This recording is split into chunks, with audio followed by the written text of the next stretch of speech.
ആത്മാഭിമാനം എന്നുള്ളത് നമുക്ക് എല്ലാവർക്കും ഉള്ള കാര്യമാണ്. അതിപ്പോൾ ഏതാളുകളായാലും അവരുടെ ആത്മാഭിമാനം സൂക്ഷിക്കുന്ന ആളുകളാണ്. അപ്പോൾ നമ്മൾ അവരെ പറ്റി പറയും കുറച്ച് ആത്മാഭിമാനം കൂടുതലുള്ള ആളുകൾ. അവർ കുറച്ചൊക്കെ ഈഗോ സൂക്ഷിക്കുന്ന ആളുകളായിരിക്കും. അപ്പോൾ അങ്ങനെയുള്ള ആളുകൾക്ക് നമ്മൾ പറയുന്നത് അവർ സെൽഫ് എസ്റ്റീമാണ് എന്ന് നമ്മൾ പറയും. ഹൈ എസ്റ്റീമാണ്, സെൽഫ് എസ്റ്റീമാണ് എന്ന് നമ്മൾ പറയാറുണ്ട്. ഇപ്പോൾ സെൽഫ് എസ്റ്റീം ആയിട്ടുള്ള ആളുകളുടെ എന്തായിരിക്കും അവരുടെ പ്രത്യേകതകളെന്ന് പറയുന്നത്. അപ്പോൾ നമുക്കത് മനസ്സിലാക്കാം. കാരണം സെൽഫ് എസ്റ്റീം എന്ന് പറയുമ്പോൾ അവരെപ്പോഴും സമൂഹത്തിൽ അവരുടെ കഴിവുകൾ ശരിക്കും പ്രകടിപ്പിക്കുന്ന ആളുകളായിരിക്കും. അതുപോലെ അവരുടെ കരിയർ നല്ലവണ്ണം ബിൽഡപ്പ് ചെയ്തെടുക്കും അവർ.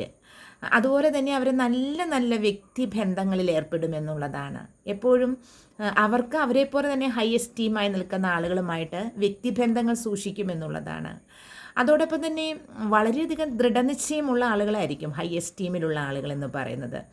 അതുപോലെ ഏത് വെല്ലുവിളികളെയും നേരിട്ട് കൊണ്ട് അവർ ഒരു കാര്യം സാധിച്ചെടുക്കുമെന്നുള്ളതാണ്. ആ പ്രവർത്തന മേഖലയിൽ അവർ അവരുടെ കഴിവ് തെളിയിക്കും.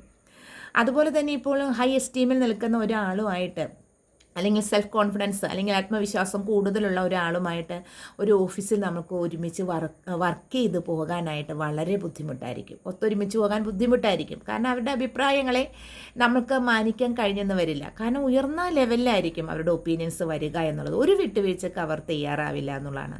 ദൃഢനിശ്ചയം ഭയങ്കരമായിരിക്കും അവരുടേത് എന്നുള്ളതാണ്.